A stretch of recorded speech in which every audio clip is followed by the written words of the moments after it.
Welcome to the Shreveport Connection with Tommy. This video is on your SmackDown tapings from May 25th. But for some birthdays, Roman Reigns turned 30 on Monday. I missed his birthday. And also Seth Rollins turned 29. He was born May 28th. Rollins was born in Buffalo, Iowa, and got his start in 2003, and he worked as Tyler Black on the independent scene in the Ring of Honor. He signed with WWE on August 8, 2010. He made his main roster debut on November 18, 2012 as a member of The Shield with Roman Reigns and Dean Ambrose. Brian Kendrick turned 36. He was born May 29, 1979. Kendrick works independently, including with WWE NXT promotion. Hornswoggle, a.k.a. real name Dylan Postal, turned 29. He was born May 29, 1986. TNA agent Pat Kenny, who wrestled as Simon Diamond, turned 47. He was born May 26, 1968. Former WWE diva Ashley Massaro turned 36. She was born May 26, 1979. Hans Schmidt, a.k.a. Guy LaRossi, died on May 26, 2012 at the age of 87. Hector Garza, a.k.a. Hector Segura, died on May 26, 2013 at the age of 43. He had been diagnosed with lung cancer a year earlier. Destination America has announced that it has signed a national broadcast deal with Professional Wrestling League Ring of Honor, a wholly owned subsidiary of Sinclair Broadcast Group, Incorporated, bringing one of the most respected wrestling organizations to the only network dedicated to all-American entertainment. Destination America is now the 1-2 punch to professional wrestling, adding Ring of Honor to its lineup after launching Impact Wrestling early 2015. Ring of Honor has been delivering top wrestling matches for 10 years with the captivating hard-hitting stars such as Jay and Mark Briscoe, AJ Styles, Samoa Joe, the Young Bucks, Maria Kanellis, Adam Cole, and Jay Lethal. Destination America will pack on the action pack beginning Wednesday, June the 3rd, next week, with the series premiere of Ring of Honor at 8 Eastern, 7 Central, leading into a brand new premieres of Impact Wrestling, which is supposed to be ending in probably September. So you're going to have like 5 hours of wrestling. With the electric and intense matches that Ring of Honor provides, Destination America is the network for fans to get an entire evening of jaw-dropping entertainment on Wednesday nights. As said by Mark Etkind, the general manager of Destination America, Ring of Honor showcases tenacity, athleticism, and passion, and it serves as the place where America's favorite wrestling stars are born. We are very excited to be partnering with Destination America for the broader distribution of Ring of Honor programming, as commented from Joe Koff, the Chief Operating Officer, COO, Ring of Honor Wrestling. Ring of Honor will now reach an additional 57 million households, including those in New York City, Los Angeles, Chicago, Philadelphia, and other large cities where Ring of Honor is not currently airing. Ring of Honor has a loyal fan base and is one of the fast-growing major wrestling franchises in the country. With this great partnership with Destination America, we can continue to expand our footprint and reach while producing entertaining, original content and continuing to provide wrestling fans some of the best wrestling content available. Ring of Honor will premiere June the 3rd, leading into Impact Wrestling, making Destination America the home for wrestling every Wednesday evening. The first match will feature the Briscoe brothers, Mark and Jay, as they face off with the House of Truth in the main event. Also catch athletes of New Japan Pro Wrestling battle it out with the Ring of Honor stars and follow former NFL lineman Moose compete against BJ Whitmer. Since launching in 2012, Destination America has become one of cable's top fast-growing networks and continues to earn telecast ratings records among key series. In 2015 to date, Destination America has acquired over 50 million unique viewers with top series that explore unique American cultures and ways of life, including Paranormal Survivor, Hillbilly Blood, Buying the Bayou, and Barbecue Pitmasters.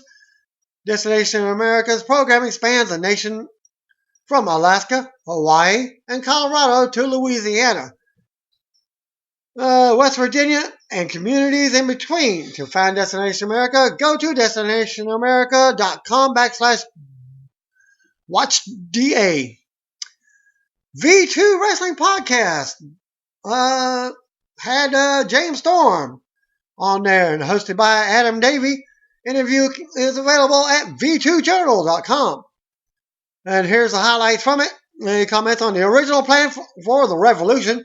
The whole startup with the Revolution was a different vision than what I had in mind. TNA came and asked me if I would help these guys out a little bit, and I didn't mind it at all. My vision of it at the beginning was what I wanted it to be.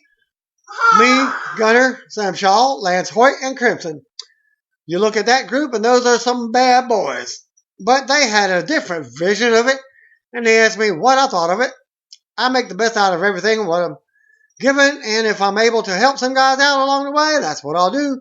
So far, I've felt like I've elevated some of these guys up. The growth of Revolution, first, they asked me for my thoughts on it, and I told them. Then they asked me to start out with Sonata and work from there. I was still getting my feet under me with the heel turn and just figuring what direction I wanted to go and everything. That was a learning process for me with Sonata, and we brought in the Great Muda and did a small deal with him.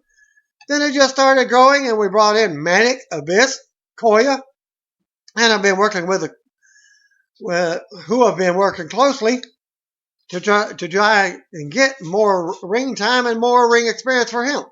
I just told TNA that he needs more ring time. I can teach a monkey how to wrestle, do wrestling moves, but to actually learn how to work in front of a crowd is something that he has to learn in the ring in front of a crowd. It's hard for someone to be taught that. Does he prefer being a heel or babyface? I always prefer being a heel, he said, just because I always taught that it's easier to piss people off than it is to make people happy. These days, it's hard for good babyfaces to get over because everybody wants to cheer for the cheaters or the guys that they think are cool or something. For example, John Cena. It's hard for him to get over as a babyface, but I think if he turned heel, people will really boo the hell out of him. Or he would actually get those people who are booing him now to start cheering for him. Wrestling fans are weird these days, but at the end of the day, they want to cheer for whoever they want to cheer for, and that's how it goes. Who could be the top babyface for TNA? I could. Given the correct program and everything, I believe I can be the pure babyface that TNA needs, just for the simple fact that people can relate to me. I'm not that giant 6'4" jacked up guy.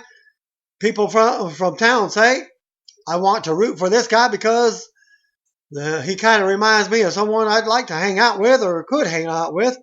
You know, it's just one of those things where I don't feel like I got the proper push at the time when I was the world heavyweight champion. But that's all behind me now, and I'm just moving forward. Given the right opportunity, I could be that pure babyface that TNA needs. The future of the Revolution is one of those things where I'm not really sure. I think they've got more plans for it, and they kind of want to take it in a different direction.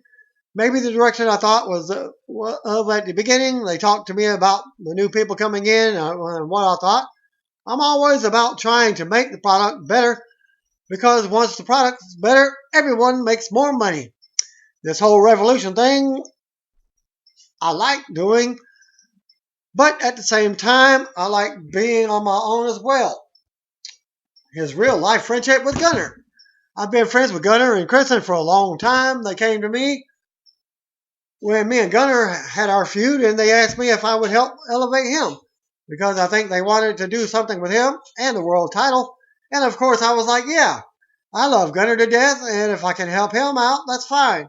So we did all this, and we beat the hell out of each other.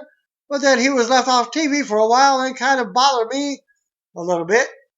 I've heard now that they've got plans to bring him back and do something really cool with him. So all the best to Gunner. Thoughts on Billy Corgan joining TNA? He was at the last TV tapings that we had. We already had the TVs written and everything right before he came in, so I don't think he was able to change stuff around. I got to talk to him and shot some ideas, and he loved them. He gave me some of his ideas, and I was trying to make sense out of some of the things that he was saying. I really didn't know too much about him, except he was the lead singer of Smashing Pumpkins. But talking to him and getting to know him, the guy knows a lot about wrestling. He looks at it like I do from a fan standpoint. How will this translate over to the fans? Well, will they like it or will they not?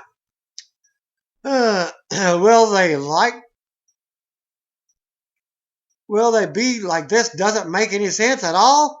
Because wrestling fans are not stupid. They don't want to have their intelligence insulted by some crazy, ridiculous storyline. Rumors of TNA being canceled by Destination America. Yes, it supposedly has. So he's been told by the higher-ups that there's nothing to worry about. TNA is owned by a billion-dollar company, being Panda Energy, so the money is going to be there. They talk about the network saying this and that. Every network wants great ratings, but the problem is that it takes time for the casual wrestling fans and the viewers to find Destination America. A lot of people don't have that channel, or it's a premium channel, and they have to pay for it. My mom actually couldn't find it until like a month ago, so it's just taking people a little longer to find Destination America channel. Nobody really knows, except for the network and Dixie Carter, that's how I look at it. Dixie does care about the wrestlers like their own kids. If something's going to go down, she's going to have a meeting and talk about it with all the guys. So that's how I look at it. And then he goes on to talk about who he wants to work with TNA. I'd really like to work with Bobby Lashley.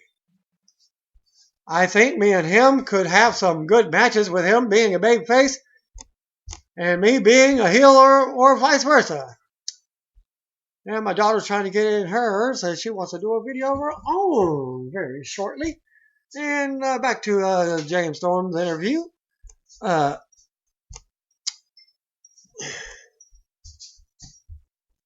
to where it was before I got interrupted.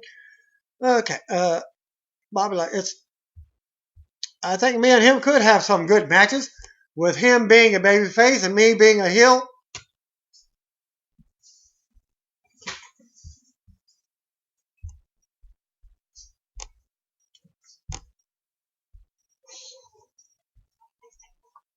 Okay, I'm canceling her video.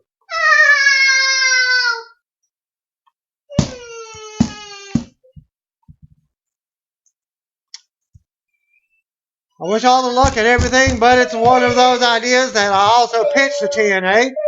Hey, how about we get Bobby Roode to join the Revolution and have beer money in the Revolution? So you never know. It can be something that kind of comes around. To me, I think that could be quite interesting to have Bobby part of the Revolution. His feud with Magnus and potential match with Slammiversary. Yeah, I believe that's where they're headed. I've worked with Magnus ever since he came into the company.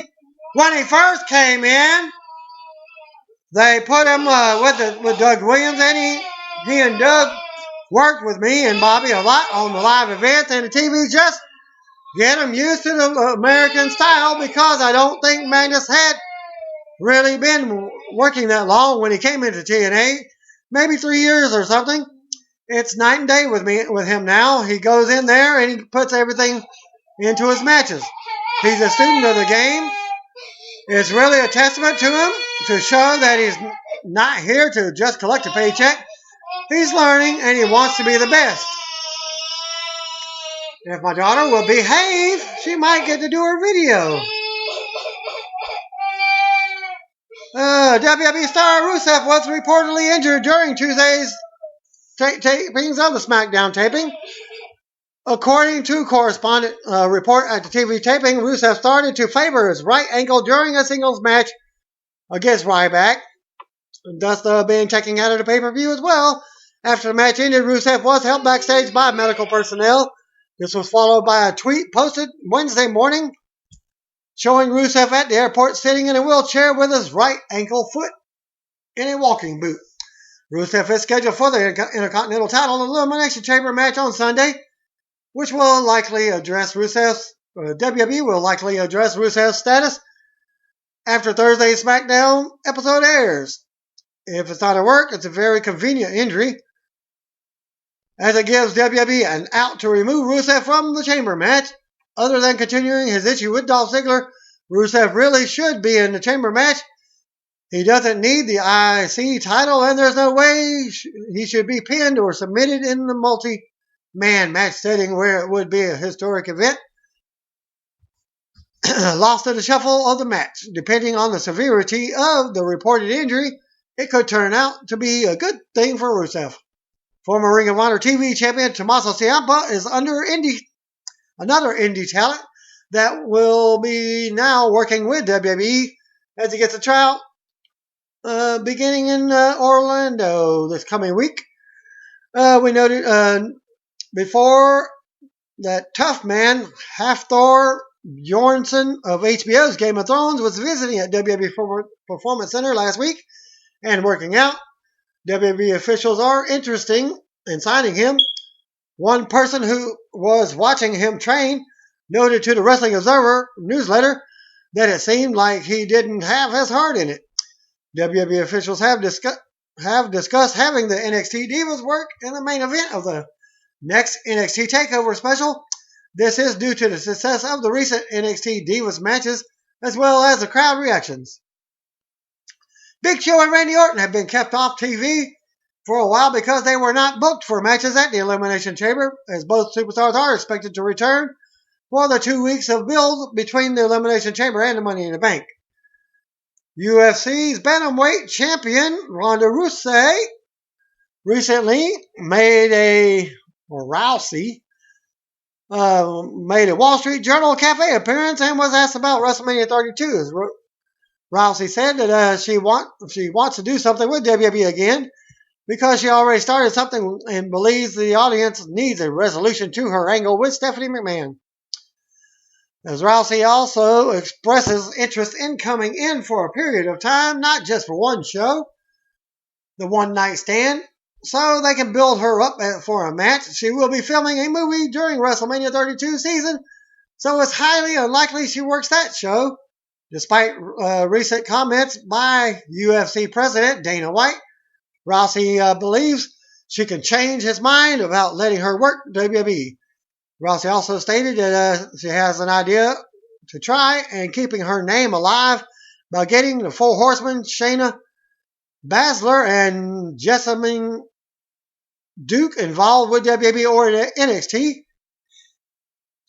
WWE Hall of Famer Terry Funk, who turned 71 next month, was scheduled to team with Genichiro Tenryu in Osaka, Japan on May 30th, but the match has been canceled due to Funk still being in rough shape following a lengthy battle with viral pneumonia. Dory Funk Jr. was already going to Japan to work, so he will be replacing Terry in the match, teaming with Tenryu and Asawa to take on Suwama Atsushi, Aoki, and Hikaru Saito. While there are rumors that Scott Hall has left Jeff Jarrett's Global Force Wrestling due to a potential gig with WWE NXT, Hall was pulled from GFW as soon as TMZ broke the story about him being drunk at a festival in New Jersey. That is the reason Hall is no longer with GFW. Regarding GFW, Word is that there is no TV deal in place while they're looking at using Jim Ross and Chael Sonnen as announcers, as Sonnen hasn't actually signed his deal. JR also hasn't signed a deal, but that's been known. Sonnen has been recording videos for GFW and appeared at their press conference, but is still not signed. According to the Wrestling Observer newsletter. And now for the SmackDown WWE main event tapings. Dark match, Kevin Owens defeated R-Truth. Owens won with a pop-up powerbomb. Well, that's his finisher. And in your main event taping, Primetime Players defeated as Ascension. As Titus O'Neil got the pinfall on Victor. Zack Ryder defeated Heath Slater. And Ryder won with a Rough Rider. Divas champion Nikki Bella defeated Summer Rae as Nikki won with a Rack Attack. And Neville defeated Adam Rose with Rosa Mendez. Rose cut a promo how there's no more Exotic Express and no more party time all the time. Bo Dallas was on commentary for the match. And Neville won the match with the Red Arrow. And thanks to John Glenn for the spoilers for the main event taping, as well as SmackDown taping. Dark match, Charlotte defeated Alicia Fox. Charlotte won with a figure four. And for the TV taping, Dean Ambrose opens up with a promo. Lucha Dragons defeated Tyson Kidd and Cesaro in a lumberjack match, as the lumberjacks were the Ascension, New Day, Los Matadors, Primetime Players. A funny spot that I hope makes the show was when Cesaro used the trampoline to jump onto the apron. A decent back and forth match. Kalisto got the victory over Tyson Kidd after interference from New Day. Backstage segment with Seth Rollins talking with Kane and Double J Security. The SmackDown main event was set for the Kane setup. Kane and Seth Rollins versus Dean Ambrose and Roman Reigns. R-Truth defeated King Barrett. Yeah, R-Truth won a match in a long time. Sheamus entered afterwards and laid out R-Truth. And backstage, Renee Young interviewed Lana about Rusev. And she said that she won't be fooled by Rusev again. She and Dolph were just friends, according to her, as Rusev interrupted. And match number 3 is Ryback defeating Rusev by disqualification, as Ryback no longer has his ribs taped. Lots of USA and Phoebe Moore chant. And, of course, we want Lana chants. Good back and forth match between the two, as Rusev was favoring his right ankle for most of the match, as Ryback won by disqualification, where Rusev pushed him into the ring post. And I guess that's a DQ nowadays. And they took a commercial break. Doctors carried Rusev to the back after the match. He was grabbing his ankle for most of the match. Match number 4 is Paige defeating Naomi. Paige won with a rampage after the match. The Bella stood on stage and Nikki held up her title. Michael Coleslaw interviewed NXT champion Kevin Owens, as Owens spoke about how he is going to dominate John Cena at the Elimination Chamber. Owens ran through Cena's accomplishments and made fun of his t-shirts. Coleslaw asked if Owens is going to be able to back it up.